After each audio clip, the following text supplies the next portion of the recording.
I've seen a lot of nonsense this week floating around, especially from influencers pushing magic formulas and questionable advice. Today, I got sent two videos from a client about a young influencer, much more famous than I on the gram, and much less hairy. Lars Meidell, who claims to have a blueprint for fat loss and potentially the fountain of youth. And you know what, guys? Look, no hate to the guy. He's ripped. He must know some things. But a lot of the stuff he's saying, it's just plain wrong. And it needs a lot more context. So let's dive straight in and start this ride. 5 food swaps that took me from here to here. 1. Instead of ice cream, use Greek yogurt with a touch of protein powder, maple syrup and frozen berries, and there you go. Replace ice cream with Greek yogurt, maple syrup and berries. Oh, you know what? That sounds like a good meal. And listen, I love Greek yogurt. It's high in protein, potentially high in fats and carbs as well, depending on the brand. Check that nutrition label, guys. Tastes great as well.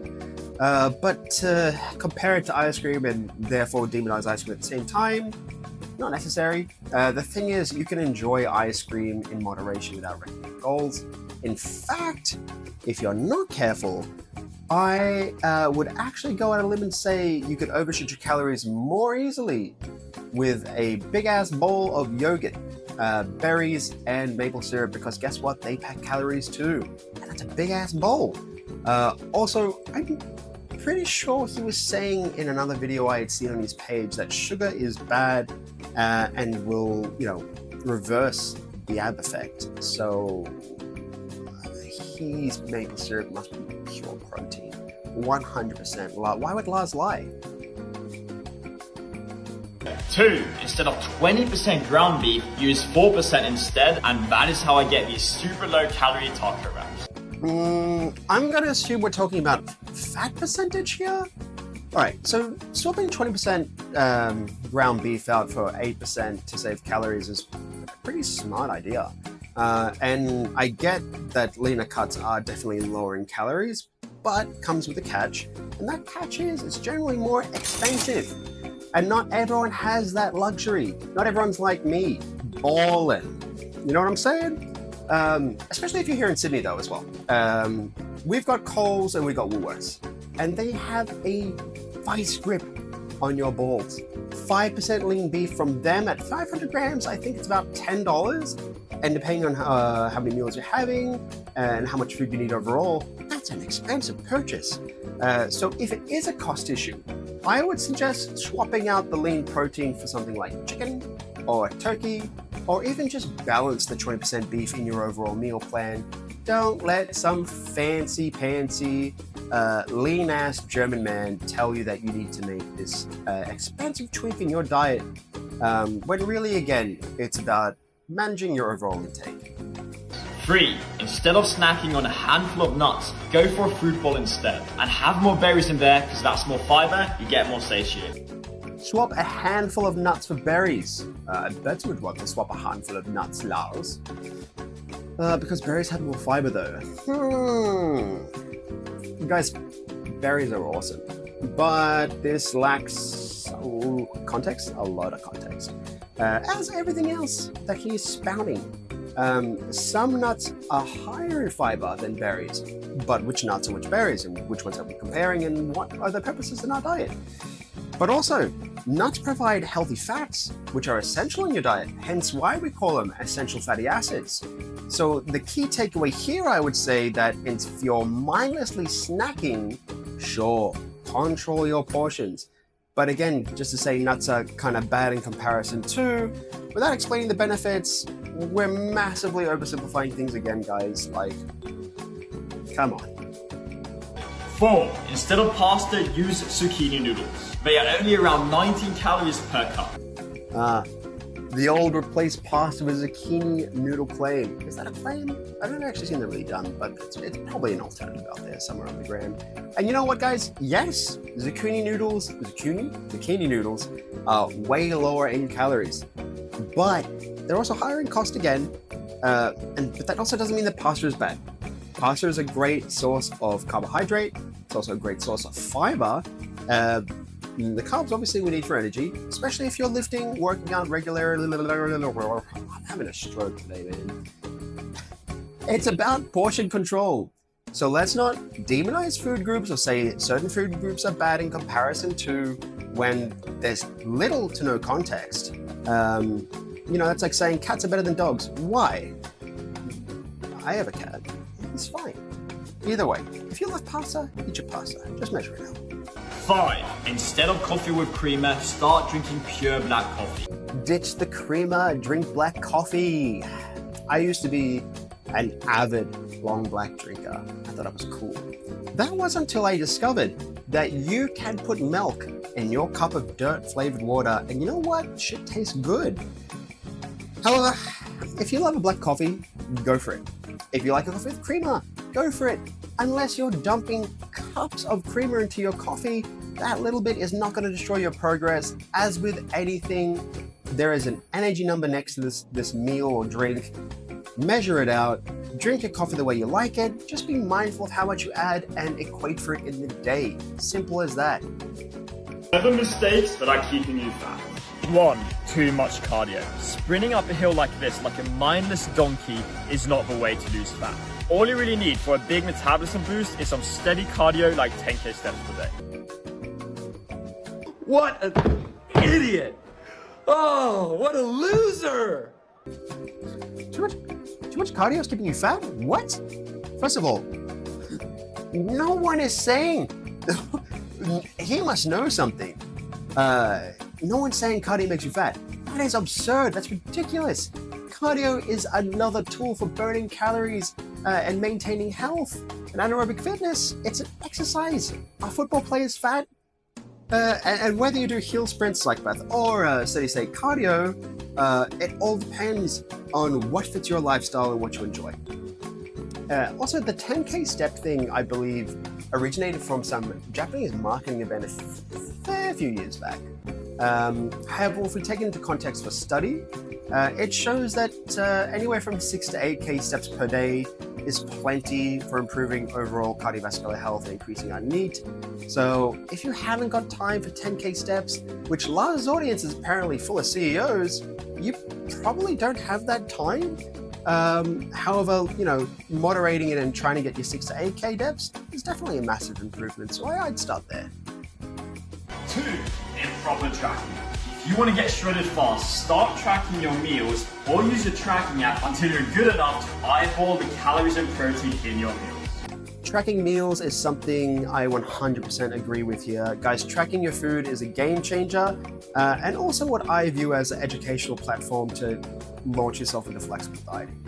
MyFitnessPal, however, has a ton of inconsistencies. For example, if we were to type in Apple, like he's got their weight now, you'll see about 100 different measurements and different types of apples on there. Some saying whole apple, some saying, I don't know, half apple. Like, what the hell is whole apple? Apples aren't created equal. So tip, and just the tip, measure and weigh in grams. And if you want to be super rigorous and check, add your own input.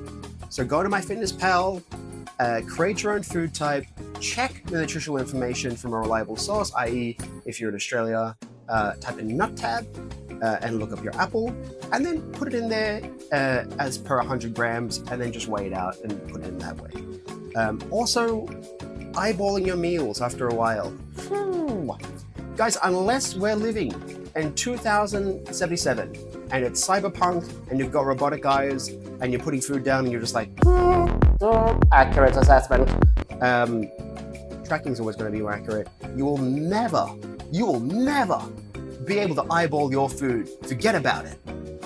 What we do look for, though, is that after, again, some amount of tracking, by which point you will have gauged kind of the value and meaning of food, and also by that time, a good and healthy routine and balance to your lifestyle of what you enjoy best, to which you can kind of gauge food that way.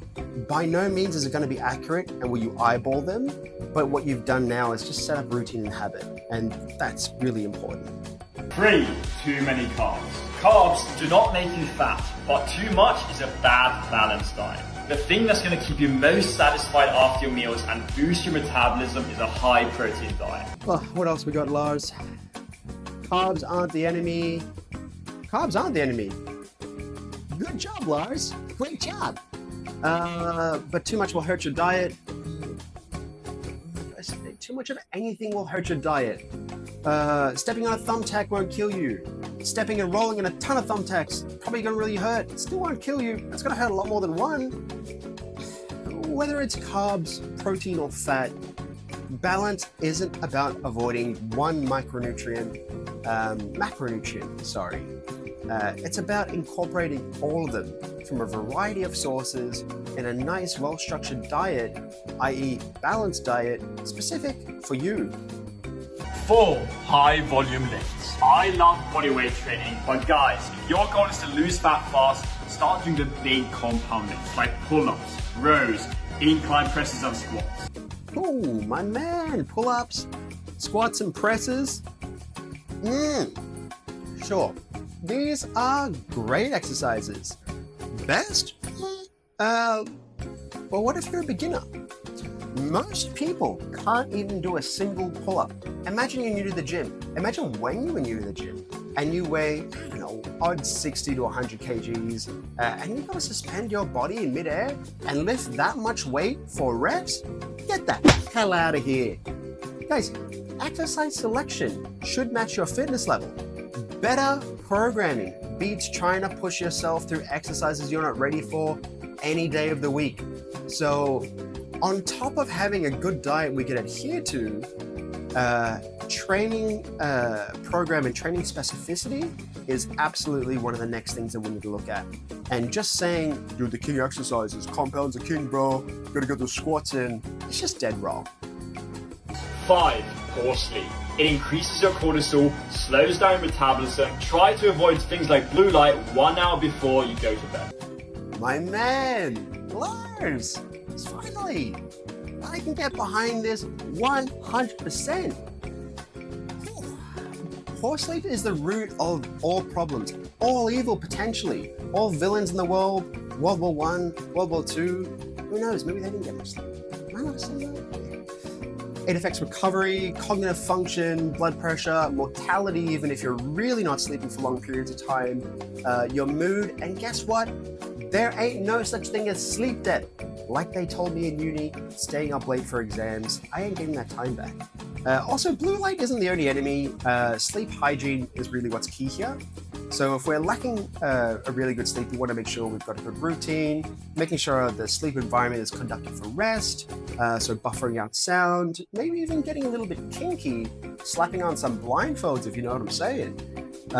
Trying to stay cool versus like really rugging up and getting hot and sweaty, and even potentially having our meals a little bit spaced out from when we go to sleep. That way we're not waking up, in the early AM, having to, go number 1 or number 2. All right. Long and kind of obnoxious video. Also, why is he shirtless all the time? Should I, if I took my shirt off, my hairy ass chest would literally come through the screen and just like embody into your flesh, and you would become bald and hairy like me. That's how I procreate. So I have to keep my shirt on. Not like Lars here. I can't see a single hair on his perfectly chiseled body. Someone bronze this man and put him in the Smithsonian. God damn. Oh, all right, next post. That's a static image. Okay, we can breeze to this one. Shotgun. Pew, pew, pew, pew. If you can't read it, don't eat it. Are we referring to if you travel overseas and you can't read a language? Like you go to Japan and you go to the corner store and you're like, excuse me, what is this? And they're just like, sort of stare. And you're like, arigato. I'm gonna get bad. Guys, I'm gonna assume we're talking about chemicals here. There is nothing inherently wrong with eating food that has an ingredient label that you don't understand. Balance is what matters, not fear-mongering rules about chemicals, because you know what? Everything in this world is a chemical. Air is a chemical. In fact, you are an amalgamation of chemicals. Crazy that? I would, however, go to say, don't go and drink bleach or, maybe use bug spray as perspirant. Those are the kind of chemicals that we want to stay away from, not the kind that we find in food. What else we got here, Lars? Don't drink coffee in the first hour of the day. Make sure you drink that shit, an hour and 1 minute from when you wake up, because you can't have that coffee. Well, you know what? Cortisol is higher in the morning. I'll give him that. But also, if you like your coffee first thing in the morning, drink your coffee first thing in the morning. It's not going to ruin your day. It's not going to impact anything other than you might need to shit yourself. If you're like me, which is the sole purpose I have coffee, is to just flush my bowels in the morning, defecate to the sunrise. God, I love my mornings. Ooh, cut out food 2 hours before bed for deeper sleep. Again, there's like a lot of context. Can work for some, not for all. Everyone's different. Listen to your body first and foremost. Look, like I said earlier, I think with sleep or eating towards sleep, the further we eat away and enter like a fasted state, don't you dare take that word and twist it out of me, we're gonna have less interruptions. Did I just, oh my God. We're gonna have less interruptions throughout the night, right? So like if you eat, and drink a ton between 8 p.m. and 10 p.m., let's say, and then you go to bed at 10 or 11, you might wake up, anywhere between 3 a.m. and 6 a.m.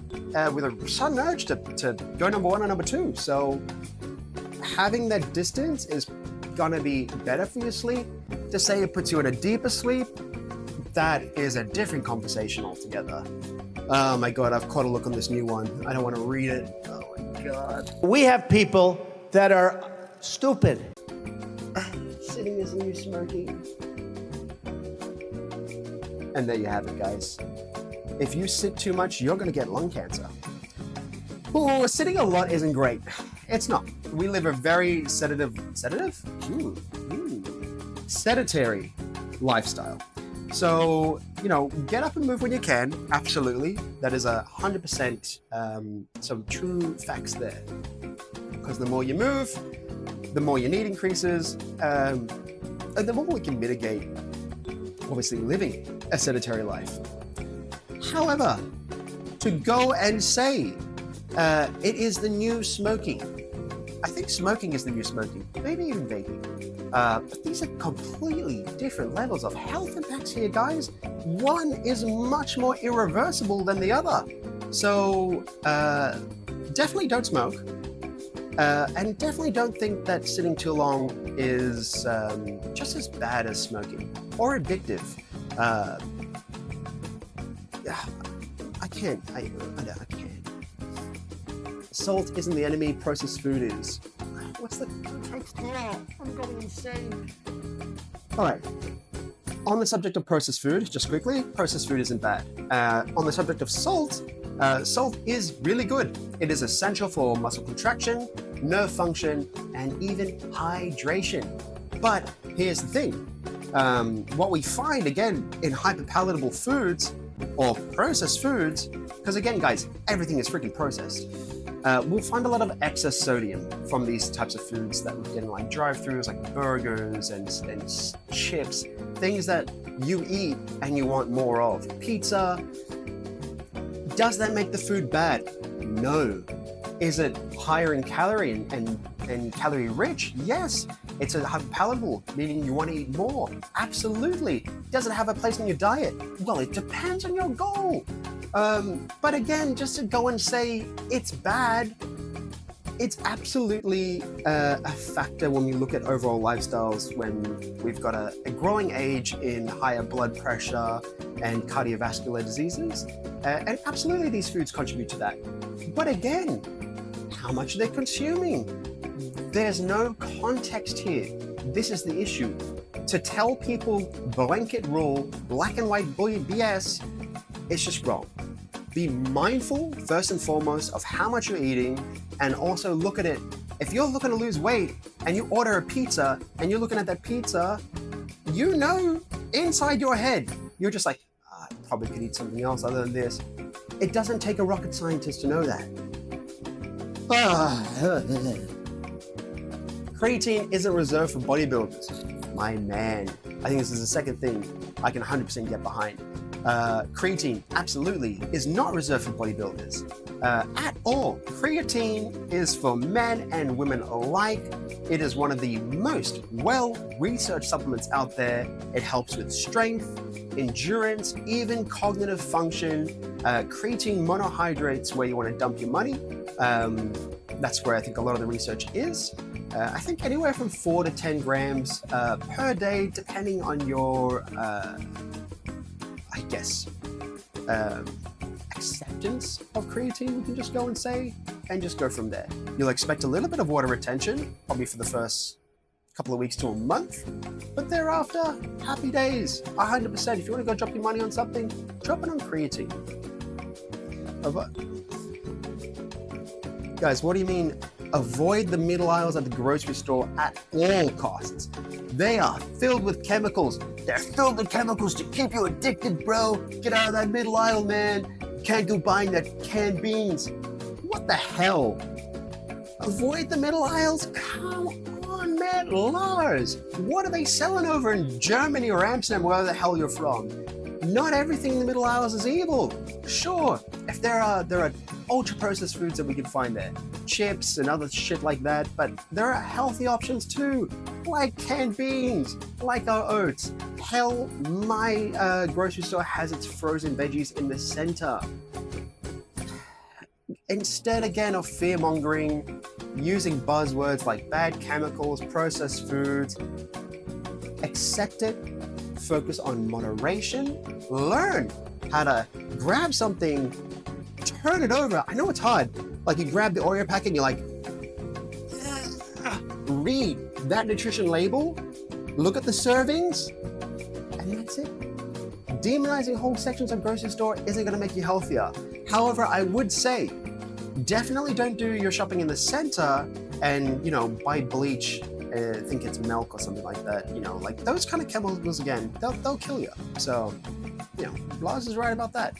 Maybe that's what they sell in Germany. Maybe the middle aisles is literally just cleaning chemicals. That would make sense. You know what, Lars? I take it all back. The more protein you eat early in the day, the fewer calories you eat later in the day. Are we done?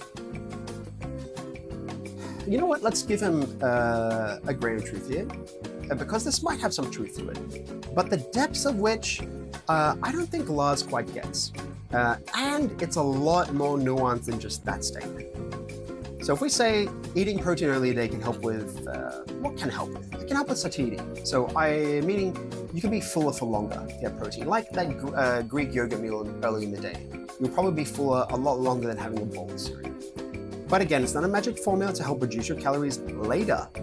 In fact, we find that most people will overconsume and eat a bulk of their daily calories later in the afternoon. So how do you combat that? By having protein in the morning? It's way more complicated. What matters most is your total protein and calorie intake throughout the day. If you hit your protein goals, you're on track for some good growth there. So a good way to start is to just find a calculator, plug in, you know, your age, your height, whatever the hell it's asking for. It'll give you a number. MyFitnessPal has one. Do it on that. Look at that number. It'll have a breakdown of like how much carbs, protein, and fats you should be eating. Ignore it all. I want you to have at least 1 gram of protein per gram of body weight, and then fill the rest up with carbs or fat. And that's it. Stop there. Oh, what else we got? Soda, energy drinks, and sugar are drugs in disguise. What about that maple syrup, Lars? Is that a drug? I see what you're doing in Germany, buddy. You know what? Sugar is addictive. In a sense that we love it. It tastes good, right? But calling it a drug in disguise is a little bit dramatic. Sugar it's a form of energy. It's a form of carbohydrate. Sugar itself isn't the issue. And again, common theme here, context, everything is fine in moderation. If you enjoy, for example, a sugary beverage, but you're having more Coke or Pepsi, let's say, than water throughout the day, liquid calories add up quite a bit. I'm not going to tell you to remove that shit, but I would suggest it's just making a swap.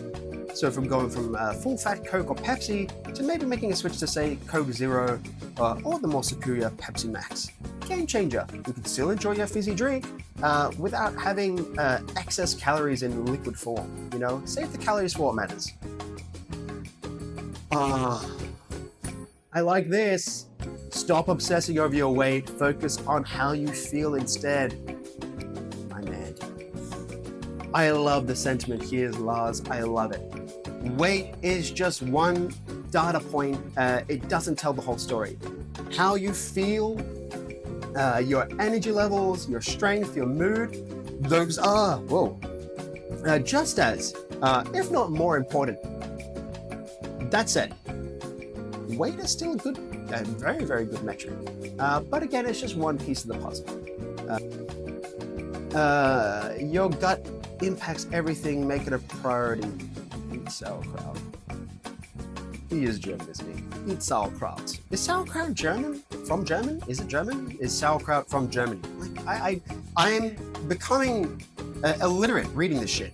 Guys, gut health is super important, but it's also very new in the research field. And I'm fairly sure it's not just a one food fix kind of deal. Sauerkraut is great for probiotics, sure, but so are things like yogurt, so are things like kefir, so are things like fiber-rich foods. So if we put that into the argument and context, a well-rounded diet is what's going to support your gut, and a unique gut at that. Your gut biome is not going to be the same to anyone else's you see. So to say to eat sauerkraut on repeat is going to fix it and prioritize its health? Anyway. Prioritizing sleep and stress management is just as important for your health and weight loss. 100%, guys. Just like we said earlier, poor sleep is the killer for everything. And life. High stress as well in the mix. Well, we're going to wreak havoc on your body.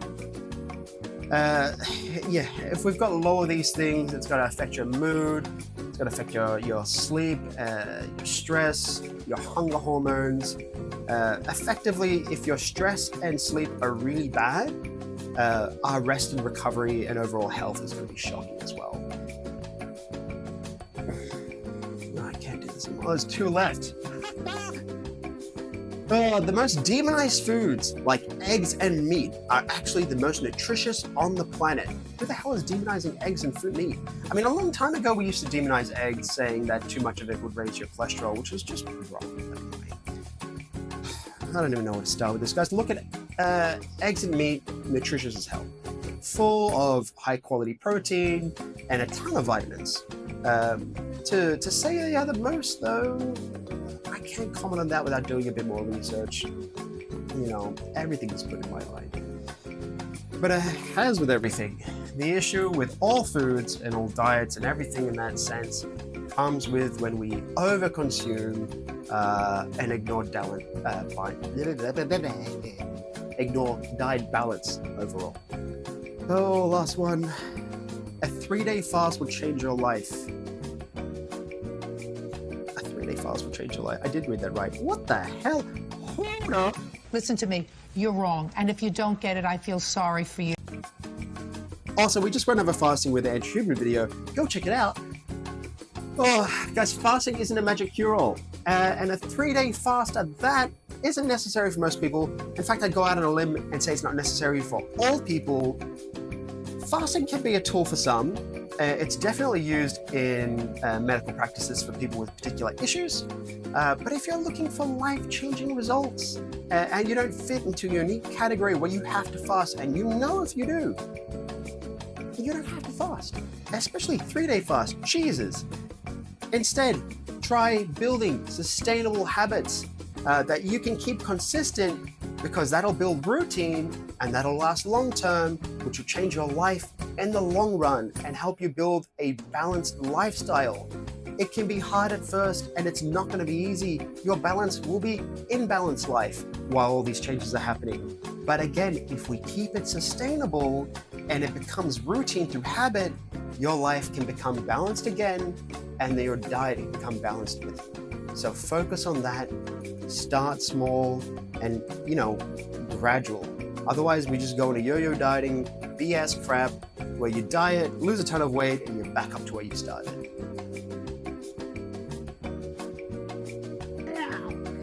Oh, we're done. Holy shit. Guys, don't fall for these quick fixes. The black and white BS rules. Fitness is about what works for you. It's about what works for your schedule and your goals. It's about creating a plan that's sustainable and considering that Lars is trying to get CEOs to join his cause, this is probably the worst advice and plan for you ever. Everything about this isn't sustainable, especially as a CEO. You have a busy ass life. This is it's gonna shake it to its core. That said, if you are a CEO or an especially wealthy person like a CEO, and you're watching this, DM me on the Instagram, or better yet, go on my bio, click the link, pick a day, pick a time, and book that in with me, and I'll tell you exactly how I'm going to help you. I'm going to give you my account information, and you're going to give me an exorbitant amount of money so that I can purchase at least 1 or 2 McLaren Arturos, preferably one in matte orange and the other one in a light blue, and we'll go from there. See you next time.